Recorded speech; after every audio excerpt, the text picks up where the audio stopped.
The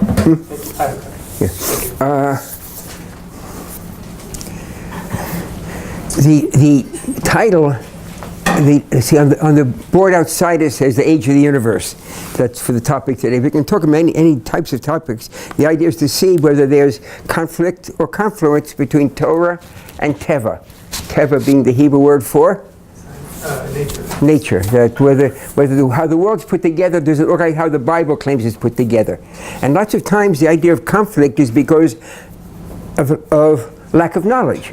You know, people that know a lot of science may not know a lot of Bible, the Hebrew, the Torah. People who know a lot of Torah may not know a lot of Bible. And so persons it's a turf problem.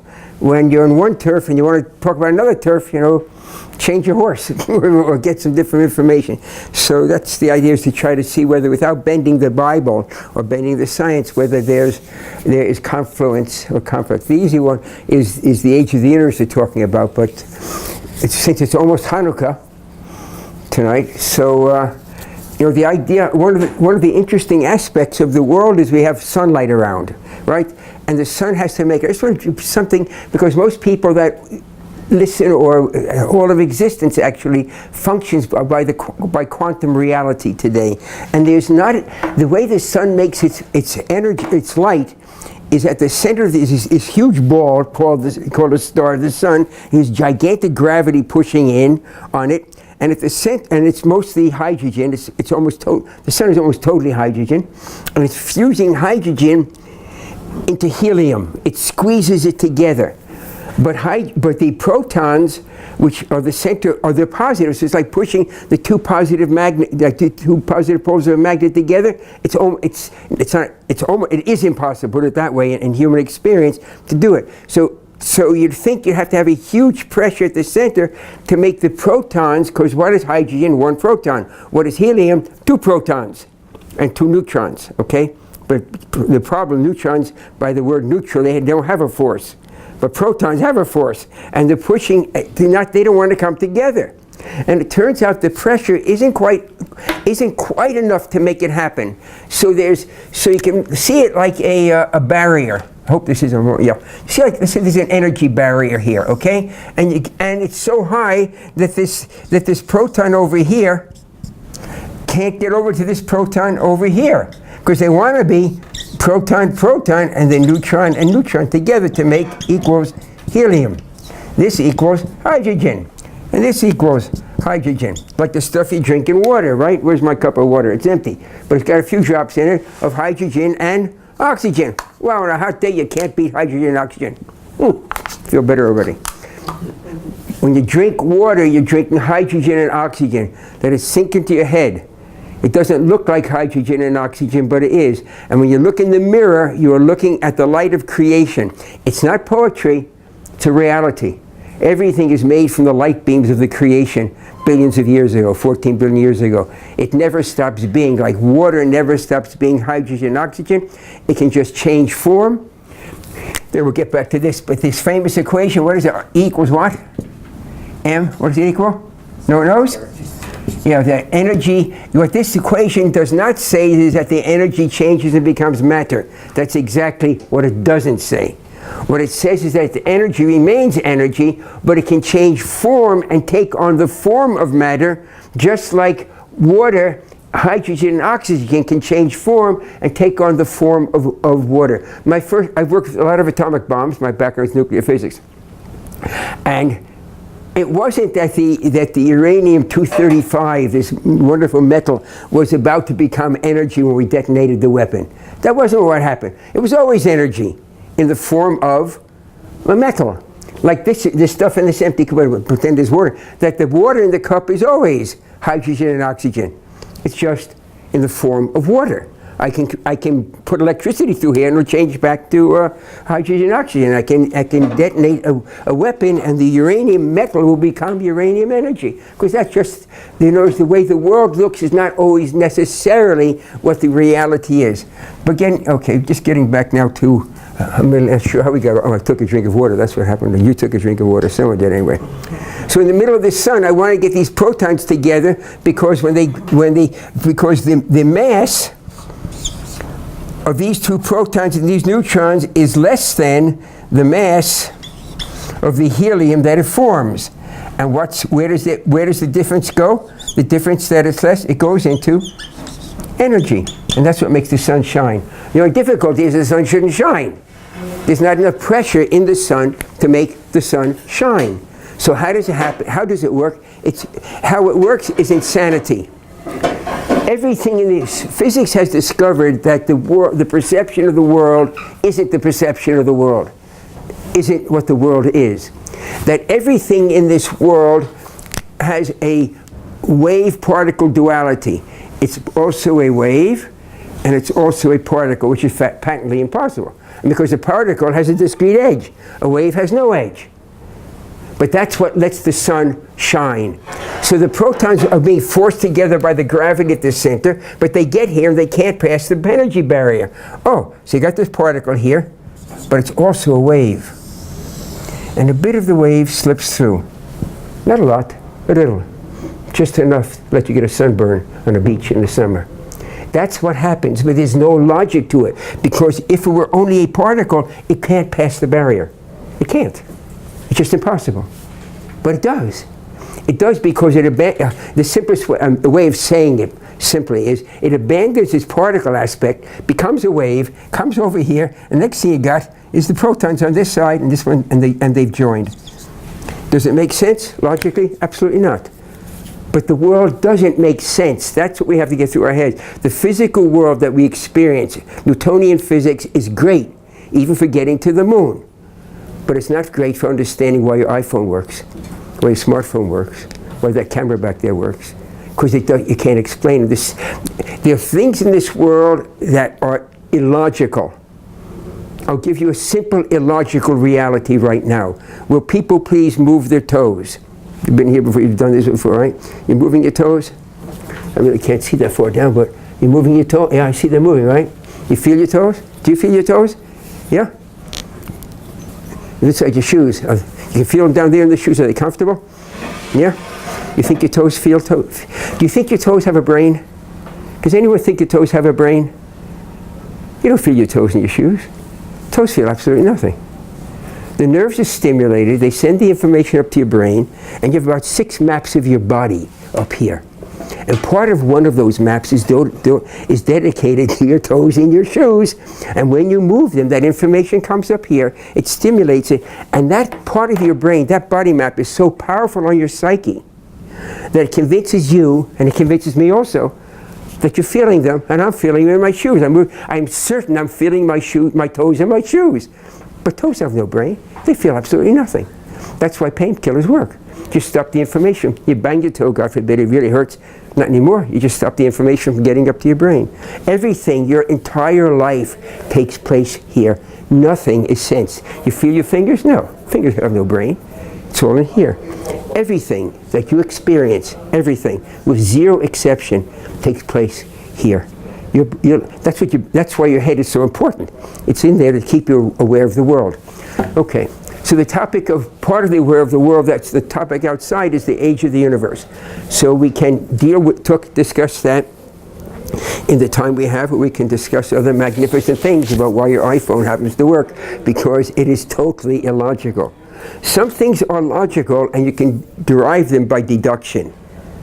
But quantum physics, the physics that essentially is the basics of the world, that was not deduced logically. It was observed.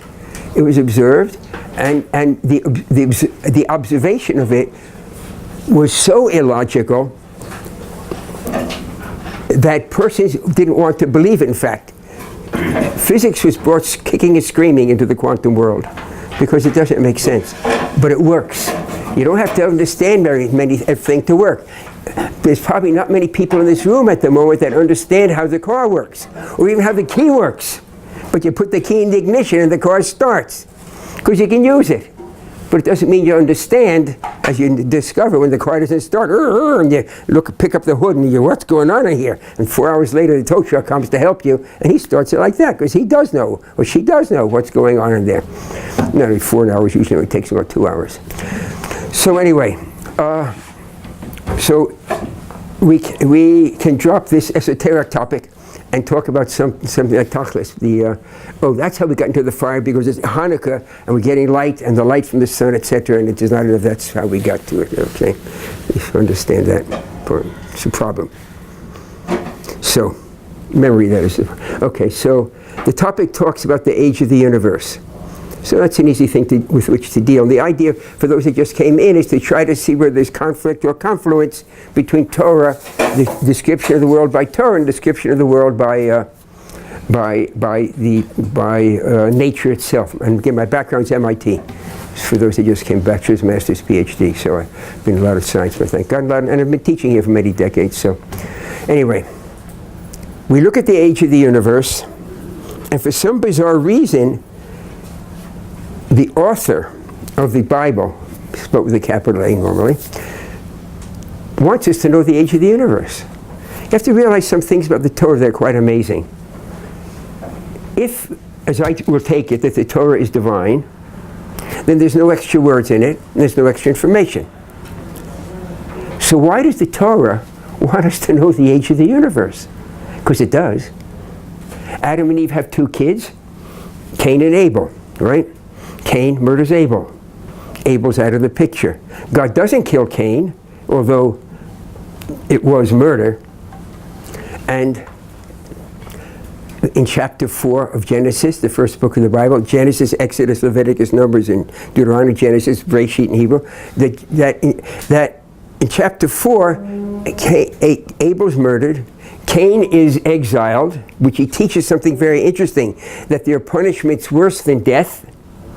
Billy Graham acknowledged this about 20 years ago. He changed his understanding of hell. It wasn't Dante's Inferno. It was being separated from God. Now, it was interesting that, different than Billy Graham, maybe I'm dating myself, but he called God's traveling salesman. But it was never Dante's Inferno. Cain says point blank, my punishment is greater than I can bear. From your presence I will be hidden. Cain tells the world what the greatest punishment is. This is a man who had spoken with God, and for the rest of his life is going to be chopped meat or spaghetti for supper, and what's on TV? Nothing spiritual. Zero. For that was a punishment worse than death. My punishment is worse than I can bear. From your presence I will be hidden. So, but nonetheless, for some reason the Bible, then what's interesting now is that the Bible goes through the genealogy of Cain's offspring after he's murdered Abel. That's through chapter 4. And then chapter 5 starts off with Adam and Eve's 3rd kid, and that's Seth. So we're told that Adam and Eve are Cain and Abel, and then they said 130 years later, Seth is born. And then 105 years after Seth is born, Enosh is born. And XYZ years after that, 3-figure accuracy, this. Who cares? Do I really care that Adam and Eve waited 130 years before they had the 3rd kid? I mean, it was a trauma. You know, one kid that got kicked out of Eden the very first day, and then the one kid murders, they broke up. There was a dysfunctional family. So it took them a few hundred years to get back together, you know. But, it'd break up any family. But why do I need to know that? Why do I need to know that Seth then waited 105 years before having his kid, etc., etc.? Because the Bible wants a calendar. That's why. How do we know that? Because in chapter 4, the same type of data are given for whom? For Cain's progeny. Except what's not given, this gave birth to this, and this guy did really something, Tuval came at the Bronze Age, etc., all these amazing things. No ages are given. Now, why aren't ages given for Cain's progeny? I get 3-figure accuracy, 130 years, 105, 3-figure accuracy for the ages of everyone coming through Seth, because Seth goes through Noah, but Cain's line disappears. So had there been ages given for Cain's progeny, it would be superfluous, because it gives nothing to an ongoing calendar.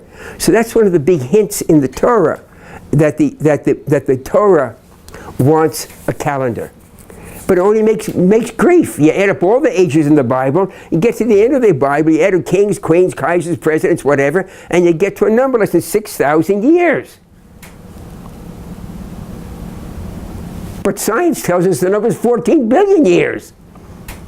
So it's it's a existential question because it's not really affecting us 14 billion years or whatever it is. So What is the point? Well, the point is apparently maybe it's information that the Bible wants us to have, and by having that information, we can make us dig deeper into the text, look for the subtleties which are in the text. So that's what I would like to do, to try to understand how the Torah can give us numbers that add up to less than 6,000 years, and science give us numbers that live to that reach billions of years. Possible? And still both be correct? I think so. Because does anyone happen to know the age of the biblical calendar today? What year we're in? Anyone happen to know that number? Yes? I know someone knows it, so come on. Yeah? 5779. And that is the last Rosh Hashanah. Rosh Hashanah. Rosh head ha the Shana year, the head of the year, the biblical year, says that as of last fall when we had Rosh Hashanah, 5779 years ago, something phenomenal happened. I mean, just amazing happened. What? What does Rosh Hashanah commemorate? What happened on day 0 of this calendar? Creation. Huh? Creation. Exactly. What's your name? Larry. Larry, creation of what, however? Creation of the world. No. Creation of man. Well, hold it. Which is it? You said both. Both. Which is it? It's the creation of Adam. It's the creation of Adam. But it's not Adam's body that's being created. I should have passed these out before. But it's not Adam's body that's being created. It's Adam's soul. Adam, according to all of ancient commentary, there were Homo sapiens, they don't call them Homo sapiens around, but if you look at that, Larry, and chapter 1, if anyone wants to follow this on the inside, just because then we're going to get to, there's quite a few, there you have a copy right there. Anyone wants to come and get him.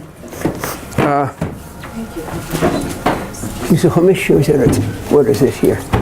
If you look at Genesis chapter 1, verse 26 and verse 27. Verse 26, God says, let's make Adam, not I say Adam. Now the word man is nowhere in the text, okay? It's Adam. I can't help the mistranslations. It's Adam. Now I say Adam, let us make Adam. But then Peggy Ketz of Hawaii pointed out to me quite a few years ago by a letter. I've never met her. She sends me a letter every 5 or 10 years saying something amazing. Are you Peggy? No. Okay. She's never identified herself. God makes Adam, let us make Adam, not I say Adam. But the next sentence, Larry, could you read verse 27? But where it says man, it's Adam. Let us make man in our image. No, where it says man, it's Adam. Oh, so God created man. No, it's man, it says Adam. Forget. Adam, okay. Well, what do you mean, okay? That's the text. Yes, I see. Yeah, but the text is wrong. Not just Larry's wrong, the text is wrong. The text says, not I say Adam, let us make Adam. But it doesn't then say God creates Adam. Anyone know enough Hebrew to read the verse 27 in the group? God, God creates, huh? Ha'adam. Beautiful. What's your name? Laura. Laura, right. Ha'adam. God doesn't create Adam. God creates the Adam. Et ha'adam. God creates the Adam, and that's the creation back here. But you know, you got verse 26, Adams also. And so Maimonides and the Guide for the Perplexed, but many others also, the Guide for the Perplexed, the year 1190, say there were Adams all over the place. And one of them gets the soul. That creation, because it can't be physical. I'm not talking about modern commentators. They're hung up on trying to, they're bothered by dinosaurs. They remember the ancient, pre-dinosaur. I don't mean brief sign calendar-wise, but they weren't worried about dinosaurs. There were beings around that had the same shape and intelligence. The same shape, not Neanderthal, high forehead, same shape and intelligence as we have. But they weren't humans, they were animals. Now why were they animals? Because they didn't have the neshama. They were verse 26, Homo sapiens sapiens. And Maimonides says they can be very dangerous. Because they have all the intelligence, all the cleverness of a human and all the drives of an animal. The verse 21 creation, which is the nephesh, the soul of animal life. Verse 27 is the neshama, the soul of human life. So these beings then, et ha'adam, the Adam, gets zapped with the neshama, that's the creation, because creation is very specific. Only God does creating. Asiya, making, Yetzirah, forming. People do that, and God does it. That's why it says in verse 26, let us make Adam, Na'aseh Adam, which is something from something. But the creation has to be something or some force or some spirit from nothing, from outside the universe. That's why the first sentence is God creates the heavens and the earth. And that's why the word creation is used there. It was a revolution because until about 60 years ago, the scientific community held that the Bible was wrong from the first sentence because there was no creation. The universe was eternal. Let that sink in. The overwhelming scientific community, the overwhelming percentage of the scientific community, and you can find it by, thank God for Google, invented by Jews, that you can survey now and see what the surveys were. Go back 60 years ago, 70 years ago, how age of the universe, not by folks on the street, scientists. Age of the universe is nitzchi, eternal. And then the Big Bang comes and changes the world. And the two people that discover it get the Nobel Prize, even though they didn't know what they discovered, Arnold Penzias and Robert Wilson. Yes? I was wondering how much time lapsed from these Homo sapiens that were created and then Adam, because... No, like the Homo sapiens pre-creation, like verse 26, before the creation. Right. Well, in our understanding, about 100,000 years. Maybe 90,000 years, 100,000 years. Oh, really? So, but then they said the world was created in 7 days, so how... 6 days, it's even worse. Okay, It's even worse. And it's even 5.5 days. So We're getting really it wasn't then days. No, they were, yeah, well, with periods of time. But these beings, Homo sapiens have been around for about, it's not my field, so I'm only reading the literature. Okay, it's about 90,000 to 110,000 years. 50,000 years ago, Homo sapiens started to develop tools. By 10,000 years ago, they had already invented farming and had been burying their dead already for 10,000. No, so 20,000 years ago, they stopped burying their dead. Now that's a big deal because once you bury your dead, you get whole fossils. Before that time, this Homo sapiens drops dead. The next lion comes at lunch, and it's torn apart. So in the days of creation, what they were... 24 hours each. So they were... Tell me your name again. Hanukkah. What's your name? Hanukkah. Oh, you didn't tell me that before. Okay. So okay, they were Hanukkah. created on the day before Adam? Well, no. We'll get to that in a moment. Of course, how long is a moment? That's a question. Okay. So what? So what we're talking about? We're talking about the creation. Okay. So this date dates back to Adam. The creation of the soul of Adam. 5,779 years ago, as of last Rosh Hashanah, something comes into the world that changes the world. We don't have time to get into it today, but if you make the mistake of leaving Israel and you go back through England, go to the British Museum. I can say in the fullest meaning of the word, thank God, literally. Barbara and I, my wife is Barbara Sofer, she's a phenomenal writer. We were lecturing in London back to back. We had the afternoon off and we went to the British Museum, not the Science Museum, the British Museum. If you haven't been there, go there and go up a few flights up. There's the Mesopotamian room. And on the Mesopotamian room, you walk in and there's a plaque on the wall. And that plaque is this, it's in my books, I talk about it, but that means it's been there for years. It's still there now. And it tells you what you're seeing and it says, I get goose pimples to this day when I see it. On the plaque, it says about 5,500 years ago, society changed. Notice a similar date? This is the British Museum, and they list the entire change, but the marker is the first large cities. Now, why should the marker be the first large cities? Because before the neshama, the soul of humans, you couldn't have a large city. There were Homo sapiens plenty. Farming goes back 10,000 years. So there wasn't I will ask the curator, in fact, was it a population explosion? Because farming goes back 6,000 years before Adam. 4,000 years before Adam. But it wasn't a population explosion, that goes back to farming. So what caused the first large cities? Because once you have farming, is sedentary. Before farming, you're a hunter-gatherer. You have to follow the herd. How many babies can you carry? Not too many. So the families remain small. Then the population explodes. Skeletons get shorter because now it's vegetable plus meat. Before it was meat plus vegetable. Because you're farming now. So skeletons get smaller, but they're bigger. And there's more of them. So what was the change? The neshama change. The curator had no... He had no explanation for why society. I asked him. I didn't mention Bible, God, Adam, God forbid. I just said, well, what made it happen? It's worth seeing that plaque and getting to talk to the Creator, because often you can do that. There's, they have people asking questions, but this guy actually got the Creator, the curator. I urge you. If you have to pay a couple extra $100 to get on, do it. It's phenomenal. I have it in The Science of God has the whole thing quoted verbatim. The neshama changed the world, and science dates it. That's crucial. So then what's going on here, Hannah? If that's only back this, what about the world? It says 14 billion years. And the key to that is so beautiful that it's right in the text. It's right in the text.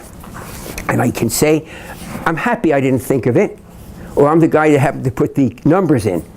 But it wasn't my idea. Because it was my idea to be trying to bend the Bible. This goes back to Nachmanides, the Ramban with an N, Nachmanides, about 900 years ago, and it's before. He said he didn't figure it out. He learned it from his teachers. They go back.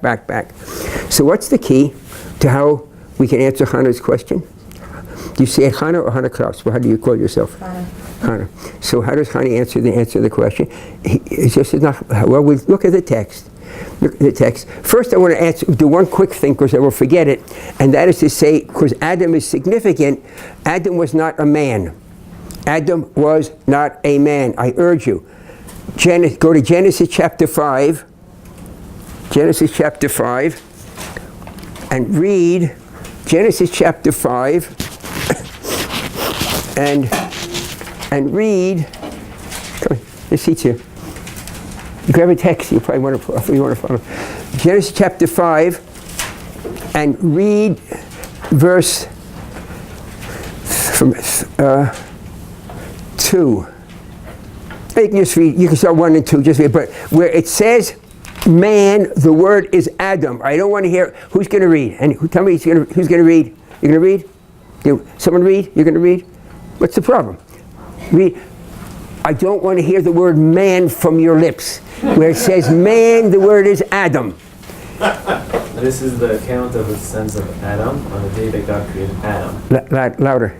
He made him in the likeness of God. He created them male and female. Listen now. He created them male and female. He created them male and female. He blessed them. He blessed them. And called their name man. Good grief. And he called their name what? Adam. You get the point here? Adam was not a man. God created. Can someone else read it? Never mind, you do.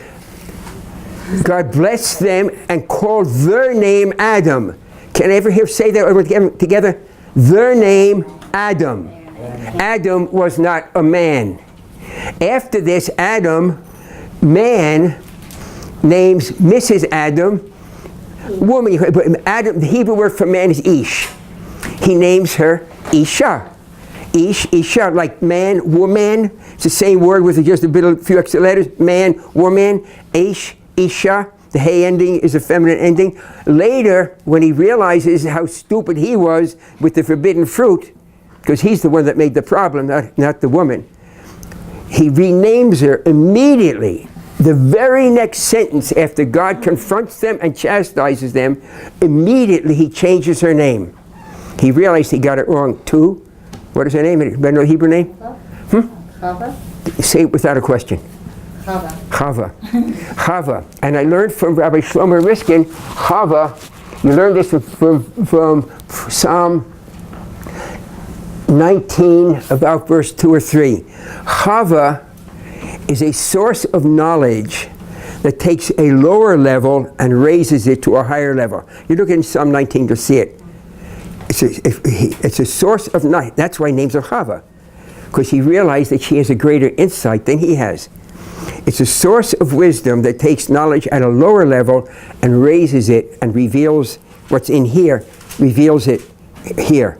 So it's interesting that he changes her name. The very next sentence after the chastising for Eve having done the forbidden fruit thing is okay. Anyway, so he called her name Chava. Well, okay, that's Adam. Now, so Adam was Mr. Adam, Mrs. Adam. Adam wasn't a guy, he was a guy and a gal. And then that makes much more sense when you read chapters 1, 2, and 3, and 4.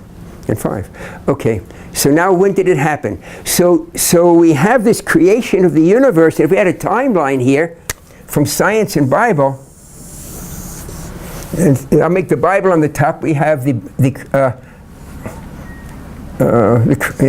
creation, and here was the Big Bang. That's a scale. Eve, that's right. And that change would take place in Genesis chapter 1, verse 27 with the neshama. And that's why the first large cities are there. I cannot urge you strongly enough. Either read it, go to my website or read, or it's amazing, the change that takes place. But that's the change, and that's right here. So that's day 0 in the 79 years. And then we have the 6 days, right? Okay, have you seen that inside? Right, Genesis chapter 1 is broken into 6 days. Yeah, and you start off with the creation of the universe, and 26 sentences later you got people. I mean, give the Bible a break. Get 26 sentences for the whole flow of the universe, from the creation up to people. So don't expect everything to jump off the page. But the subtleties that are in there that allow you to get the crucial parts, okay? And one of the first things you have to learn is, Hannah, it's not even 7 days, and it's not 6 days. It's only 5.5 days. The Talmud talks about this already, but you see it in the text. Adam is created halfway through the 6th day. If you count up the number of verses, on day number 6, Adam is spot on in the middle. So it's 5.5 days, and so from the Bible's point of view, the age of the universe here would be 79 years plus 5.5 days, right? And down here, we have the Big Bang, and it's 14 billion years. It's the whole kit and caboodle. It doesn't matter where we're going to put this. It's just so tiny compared to the billions of years. 9 zeros. Science. So this would be Bible. This would be science. So the little bit of wiggle, C-I-C-I-E-N-C, as I saw over there. So the little bit of wiggle room that you might have to bend the Bible to match the science is to say the days weren't really days. I'm not talking about sunrise, sunset, I'm at units of time. How many of you have ever heard, and I really would like audience participation in this, okay? Can you scan the audience, Robert, when we're, not right now, we catch the people that don't raise their hands, okay?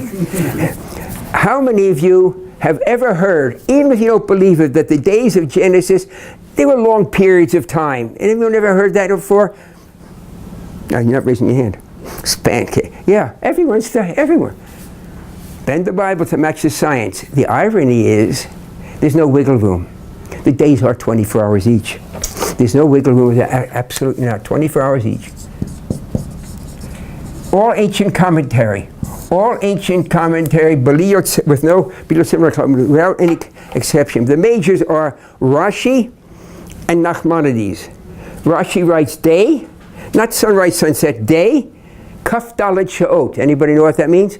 Kaf Dalet, what does it mean? 24 hours. It's easy as Rashi in all the commentary. And remember, these are the two major commentators on the meanings of the word. And Nachmanides not only says 24 hours day, but he's not getting away with anything. Like the 6 days of our work week. So you can't even say the hours were different, which sometimes students have said. So you have 6 24 or 5.5 24-hour periods. And we know it's not sunrise and sunset because the sun's not mentioned till the 4th day, which of course makes it problematic for the English translation of the Hebrew into there was evening and there was morning. In modern Hebrew, the word Erev is evening, and in modern Hebrew, the word of Boker is morning. But there's no sun around till we're mentioned on the 4th day, and again, it's not Schroeder. When it's Schroeder, I'll let you know. It's that Nachmanides points out, and he says it's not his idea, it's from his teachers, that the root of Erev, like Eruv, is mixture. The root of morning, because when the sun sets, what happens? Vision becomes mixed, chaotic. And the root, and that's when Eruv works. It mixes all the domains. And the root meaning of Boker isn't morning. That's the derived meaning. It's clarity, able to be discerned, levaker, to recognize. And so what's really happening is chaos is giving way to order. The implications are phenomenal, but we can't get into that at the moment. But nonetheless, we're not talking about sun rises and sun sets here for these 6 24-hour days, we're talking about 6 units of 24 hours. And they are 24 hours. There is no ancient commentary that says, oh, long periods of time, got to squeeze the dinosaurs in there. It's only post-dinosaur commentators that are hung up on this stuff. So how does it possibly work? It works that they're both true. That they're both true, and it is Nachmanides that brings this information. And I keep banging this. Is my sound coming through at all?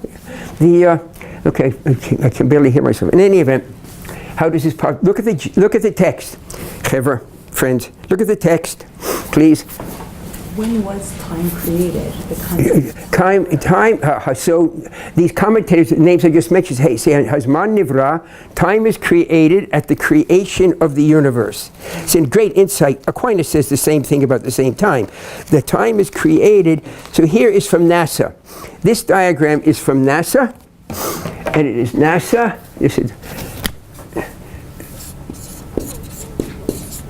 And you just type in NASA and then WMAP,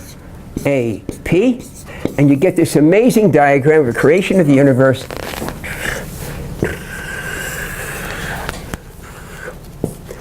Get this amazing diagram of the creation of the universe.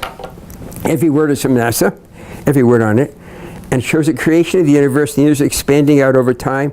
And we have a video on this part here called Proof of God in 5 minutes. I urge you, if you haven't seen it, we got over 4 million views, closing in on 5 million views now for this part right here, showing the description of the creation of the universe. It's easy, you just go to Google, type Proof of God in 5 minutes, Schroeder, you get it. But in any event, here's NASA.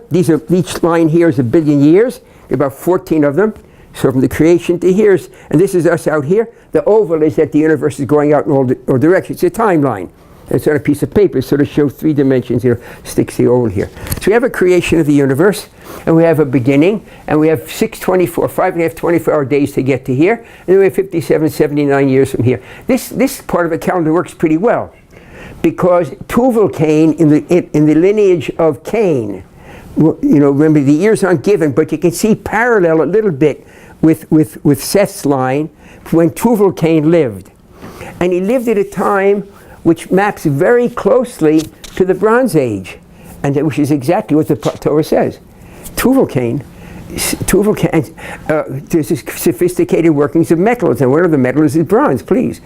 So it's an indication, another indication which someone pointed out, which I'd never noticed. If you look in chapter 4, not right now, but look in chapter 4, one of the first things that's talked about with Cain is he or one of his children builds a city. And that's the marker. I'd never noticed that before. That's the marker that the British Museum uses for the change in civilization. Because before the neshama, you couldn't have a city. If you didn't look like me and talk like me, I ate you for dinner. It was a dog-eat-dog world. And suddenly the world changes. And that's the dating of it. Scary. The Bible is probably true. Okay? Refer in Mesopotamian language to a name given to that city or cities? I didn't even think, thank you, I didn't even think of that question. I wish I had, because I would ask the curator about that, because he would probably know, because that's the marker. But the dating of it is so phenomenal. The neshama comes in, takes 100 years, 100 years with the spread, and suddenly people can live together, even have different, they smell different, they talk different, they have different colored skins, and they still can live together. Before that, it was impossible. It was just impossible. That's why birds of a feather flock together. Birds of different feathers flock with different feathers, Anyway, so on. So, looking at Genesis chapter 1 now. Someone read to me, please. Here the English translation is okay. Genesis chapter 1, verse 5, the last 2 words. Genesis chapter 1, verse 5, the last 2 words, quickly. Come on. You want another text? There's text. Would you like a text? Genesis chapter, anyone not have a text that wants one? The last 2 words in chapter 1, verse 5. What? One day. Great, one day. Now go to verse number 8, last 2 words. Verse number 8. You don't have to change your page. Verse number 8. Second day. What? Now verse number 13. Third day. Third day. Get a problem here? What's the problem? What's the big change? Fourth day, fifth day, the sixth day. What's the big change? One Gorgeous. One day. day or fourth day, it's like counting one of, and that was, one was like a whole. Well, actually, what the statement is, as Nachmanides writes down, others also, but I usually the Ramban because he's so sharp in what he's talking about. The Torah could not write a first day. See, the question arises, why not a first day? I got second day, third day, fourth day, fifth day, the sixth day. Give me a first day. Nothing previous. Nothing after. Oh, nothing. Nothing after. That's what it is. He says you could not write a first until there's already a. Notice we know that very well, because guess what guess what the First World War was called before the First World War? Well, why did they call it the First World War? The pessimists did, but why didn't everybody call it the First World War? Because there wasn't a second war. So if you've been here, I always give, it's very personal for me. I fought in the First Lebanese War. Not one of us fighting in the First Lebanese War, including my 4 buddies that didn't come back from the First Lebanese War, said we're fighting in the First Lebanese War. Well, when we were fighting in the First Lebanese War, why didn't we say we're fighting in the First Lebanese War? Why? No, why? There's no second. Exactly. Now I have to sadly say I fought in the First Lebanese War, because there was a Second Lebanese War. Okay, that's why the text writes day 1. There wasn't a second day. It's such an insight, it's frightening. Why do you care that the Torah sees time for the 6 days of Genesis from the beginning looking forward? The Torah looks forward from the beginning of time and says, how old is the universe? Oh, about 5.5 days. We look back in time. How was the universe? Oh, about 14 billion years. 2 views of one reality. The only reason that they work together is because whoever put the Torah together knew that we were living in an expanding universe. Now, if you've read the Torah a few hundred times, then, well, a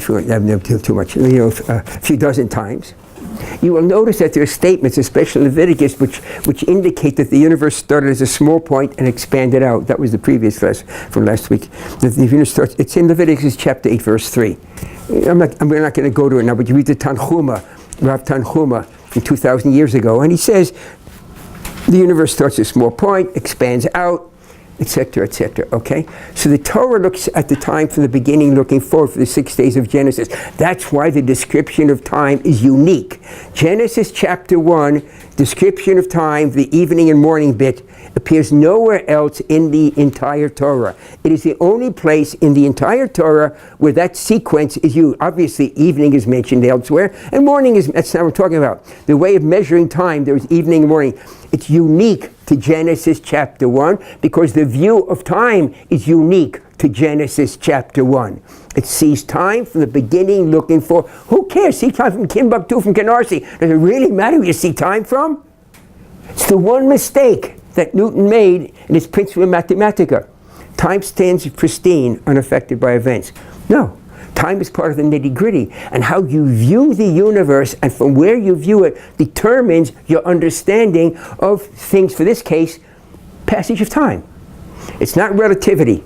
Make it clear. Now, all of this is in my website. You can find it. It's in my books also, but in Genesis, the second book, The Science of God, but it's also in my website called The Age of the Universe, an article, if exactly what you can hear more or less now. A quick thought of experiment. Why would it matter from where I'm viewing an event? I look back in time and I see billions of years go by. Torah looks forward from the beginning and sees a different flow of time. And the perspective of Torah from the beginning looking forward changes with the creation of the soul of Adam. How do we know that? Because from Adam forward, it's human time. Adam and Eve live 130 years. They say Seth lives 105. From Adam forward, they have an earth. It's earth time. They're living on earth, not having kids out in space. So that's the break in the description of the time. So what does it mean? So the Torah sees time from the beginning looking forward. Here is how the phenomena would be put together. I'm over here, and it's a galaxy. This galaxy is big and beautiful. And I'm over here now watching on my super duper telescope here in Jerusalem. Wow, that is some gorgeous galaxy. Of course, I don't see it lifetime, right? But it has to come to me through space. So light has a speed limit, you know, how fast it goes. So let's say it's billions and billions of miles away, which means it takes billions of years for it to reach me, okay? On the galaxy, a star explodes. Boom. Big supernova. Huge burst. The light goes out in all directions. Boom. A second burst. Boom. 2 supernovae separated by 1 week. And a week later. Now, if this stands still, obviously it's not, but if it stood still, this would catch it in a week, this burst of light. But it's going to be moving in time and space for billions of years till it finally reaches our telescope. Okay? Well, let's say it takes so long that the universe gets twice as big. Okay? Twice as big. So that means the space between them now is twice as big.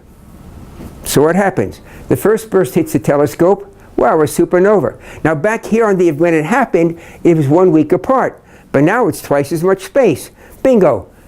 How much later does this second burst reach now? 1 week or, correct, 2 weeks. 2 weeks, because space is twice as much. That's my perception of reality. There's no getting around it. I perceive 2 weeks. But I want to know what's back there at the galaxy. Well, it's billions of years ago. The galaxy may be gone already. But I can go back mathematically in time. It's not a trick. I can't go physically, but mathematically. And as you go back mathematically in time, what's the universe doing? Getting bigger or smaller? No? Smaller. And what about the 2 weeks? They become 1 week. 2 views of one reality. We look back in time. We see 14 billion years. Those years went by. That's the time scan we live in. We don't live in Torah time. We don't have that. That's not our point of view in the world. Is not this burst of energy looking forward. Our point of view is here on Earth, looking back. But how will those billions of years be perceived? Operational was perceived from the Bible's point of view. Remember, we don't live in that time scale. It's totally Torah time. Well, for the galaxy experiment, I knew how much space had expanded, a factor of 2. Supposing I knew how much space had expanded from here to here, and I measure 14 billion years looking this way, to get back to here, what would I do? I run it back in time. If I knew the relative, we don't know the size of the universe, but relative time, not relativity now, but relative times, we can understand if we know certain aspects. Now, we wouldn't know those aspects except for one phenomenal. The subtleties in Chazal, these ancient commentators, is amazing. So we read that time is created here, Hazman Nivra. Hazman Nivra means time is created. But then Nachmanides writes, however, only when you have matter does time grab a hold. Mishya yesh yitfos bo zman is the Hebrew. When matter forms, time grabs a hold. And of course that's absolutely true. This famous E equals mc squared, that energy can change into its form and take on the form of matter. Energy, light beams are outside of time. At the speed of light, time doesn't go slowly, time doesn't exist. There are timeless dimensions in our universe, which has a lot to do with free will, etc., and life beyond life. So it's very interesting because we're told that the clock of the Bible begins here. Now, time went by between the time Hazman Nivra, time is created in here, but there's nothing recording it. You have to have stable matter to record time, okay? And there's nothing stable between here and here. The first stable matter is protons. Neutrons are not stable. Quarks are not stable. Protons are the first stable matter. And that's interesting because a proton defines what the matter is. One proton is what element? Hydrogen. 2 protons are? Helium. 6 protons are? Carbon. 8 protons are? Oxygen. 92 or something protons are uranium. In other words, the proton number is it. So I want to know how much larger the universe is out here relative to here. I don't know we will never know I would say unequivocally, we will never know this point back here. We'll never know it. I'd be willing to go out on a limb and say that. But it's irrelevant to the measurement at the moment because we do know this point right here. We can't see back to the first of the protons being formed, the first stable matter. But you know what we can do? We can measure their energy. And we know the energy that it takes to make a proton. And we know the energy level out here. It's the famous 3 degrees above absolute zero. We know that. That's understood. Those are numbers that we know. They're science numbers. They're not Bible numbers, not Aish Torah numbers, not Jerry Schroeder numbers. They're numbers that we know. Which means that if I know the ratio between here and here. Notice it's not quite the beginning. It's this distance from here is about, it's a big approximate. So this means approximate, right? It's about 100,000th of a second. It's a big approximate sign because no one really knows that exactly. But that's the approximate number from here to here. That's not part of the calendar. It starts when matter, Mishia Yeshit Fos Bosman, when matter form, time grabs a hold. So we have this ratio from here to here, and we know that number. Now we know the number, but realize as the universe is expanding, every instant the energy is becoming more and more dilute, and to fold the information into the calendar of the Bible. And I don't know if I have this. I have it on my website, but I don't think I have it here. So I don't see it. Okay, to fold this into understanding the 6 days of Genesis, the 5.5 days of Genesis, realize the situation is changing rapidly. Here it's minuscule, but it's getting larger and larger and larger, and it's the fractional rate of change that counts. So it's not linear. It's not like 1, 2, 3, 4, 5. It's like it'd be like 1, 2, 4, 8, 16. That's not happens to be it, but that it's the equation that follows the most common equation in the world, which I just that's the equation. A equals A0. You just integrate. It's on my website, and I'm not going to put it on the board because I'm not going to get into that math at the moment. But you can see it by following. Every time the universe doubles in size, the perception of time halves because it's being stretched by a factor of 2. Just like the example I gave, the exploding stars. The universe doubled in size, and the perception was a factor of 2. Or going backwards, it'd be dividing it by a factor of 2. So I'm going to move these apart. It never works, but people please say double every time the space between these doubles. Now, don't just say, okay? I'm going to move them apart at a constant speed, more or less.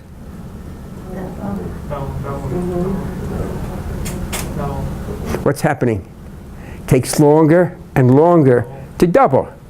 And it's the fractional change that counts. Like this is the galaxy thing was a factor of 2. It didn't matter from here to here or from here to here. It's the fractional change, and the fractional change rate of change is most rapid when the universe is small. Double, double, double, double. It takes longer and longer. So what it comes out to be, and I have no control over the equation, 0. It is totally science data. I have nothing. That A0 is the instantaneous ratio between here and here. And it's not a linear change because it's sublinear, super, it depends which direction you're looking at it. And it follows this equation. E to the minus lambda t is the most common equation in the universe. You can say that unequivocally. It describes, as an example, the radioactive decay of every atom that you happen to know or not know. So the stars are using this equation right, by the gazillions. But it turns out that when you do this number and you normalize it over time, okay? Not just the exact ratio, but you normalize it over time by putting all the days together. When you integrate it, you get it exactly. But the number that comes out to be is that the ratio between here and here, but again, because the sloping lines, it's not linear, then the ratio is 900 billion. I have no control of this number. None. 0. It's not 900 billion seconds or minutes. It means that if it had 900 billion pieces of minutes here, it would look like 1 minute here. 900 billion seconds would look like 1 second. 900 billion years would look like 1 year, however you want to see it. That's the ratio of taking these data that are seeing the time from the beginning out to us here, or taking our 14 billion years. You can do it in either direction. This equation takes it from here and expands it, but it's easier, in summary, just to take the data that we have. In other words, this number is not an Aish Torah number. It's not a Jerry Schroeder number. It's a number that comes to us from science.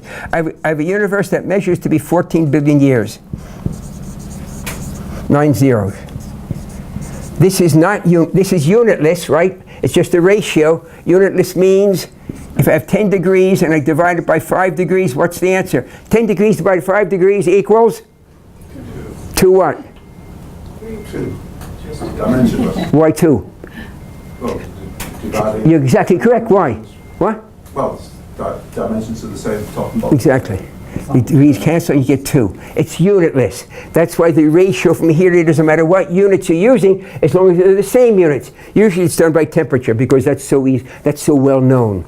And what it means is the 14 billion years that we measured, they went by. How would they be perceived? The operational word here is perceived from the Bible's point of view that we don't live in. We live on earth. The Bible has a point of view, day 1, because it sees time from the beginning looking forward. So I have to take my 14 billion years, and what's so beautiful, the billions and billions, it could have been any number under the sun, to quote Ecclesiastes, you know what I mean? Kohelet, it could be any number, but it's all billions. So you have 14 years, well, I can do it here. You have 14 years divided by 900. That's the age of the universe in the Bible's point of view. Not our point of view, the Bible's point of view, which comes out to be, when you divide that, 15 thousandths of a year. The age of the universe that had people hung up about billions of years turns out to be 15 thousandths of a year. So it's not, I mean, to get hung up on 15 thousandths of a year is pretty difficult. But what's interesting of this 15 thousandths of a year is that when you change it into days, any guesses for what you get? It's not a trick. What I say now, I apologize for saying. I say it all the time, but I apologize for saying, and I'm not bragging, that calculation, it's crazy. But it put my book on the bestseller list for an entire year. And it was the largest selling science book worldwide for a year. And it's available on tape, I believe. But in any event, you don't last on the bestseller list for a year if it's a trick. The age of the universe, Hannah, is 14 billion years. The age of the universe is 5779 years plus, oh here it is, plus 5.5 days. That's the age, and they're both true.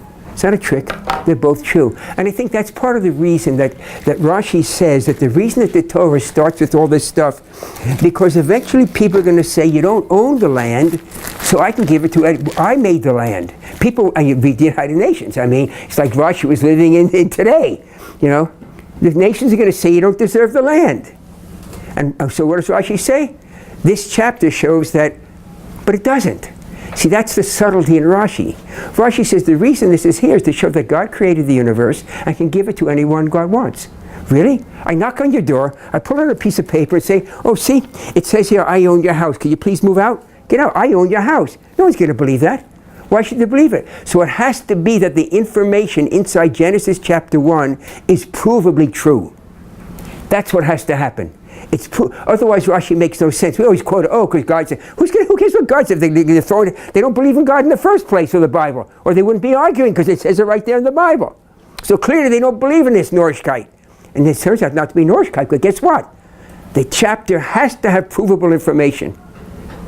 And that, I think, is why the Bible gives us dates and calendars. We can prove mathematically that it's right. Anyway, Thank you, Dr. Thank you Schroeder. so much. for the new faith. Keep it a break.